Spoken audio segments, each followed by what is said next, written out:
now I found myself a 26-year-old widow, and I didn't have my mom.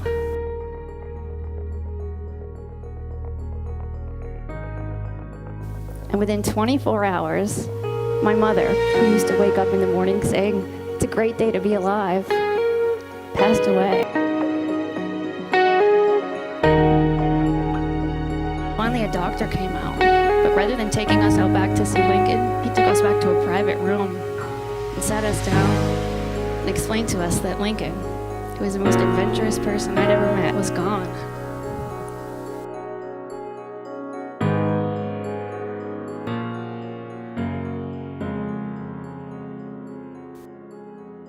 I started to think, why do these things always have to keep happening? Why do I have to keep losing all my loved ones? This isn't fair. But if I'd learned anything, it was that that way of thinking would hold me back. I knew I was going to need as much mental strength as I could muster to get through one more loss. So I sat down and I wrote a list of all the things mentally strong people don't do. And I read over that list. It was a reminder of all of those bad habits that I've done at one time or another that would keep me stuck. And I kept reading that list over and over, and I really needed it, because within a few weeks of writing it, Steve's dad passed away.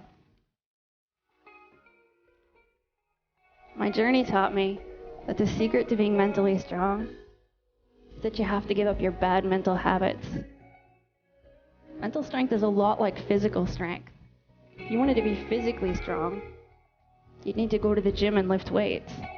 But if you really wanted to see results, you'd also have to give up eating junk food.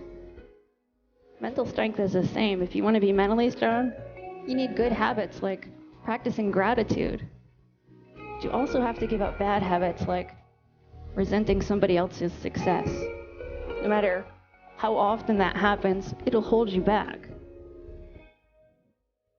So, how do you train your brain to think differently? How do you give up those bad mental habits that you've carried around with you? It starts by countering those unhealthy beliefs that I talked about with healthier ones. For example, unhealthy beliefs about ourselves mostly come about because we're uncomfortable with our feelings. Feeling sad or hurt or angry or scared, those things are all uncomfortable. So we go to great lengths to avoid that discomfort. We try to escape it by doing things like hosting a pity party. And although that's a temporary distraction, it just prolongs the pain. The only way to get through uncomfortable emotions, the only way to deal with them, is that you have to go through them. To let yourself feel sad and then move on.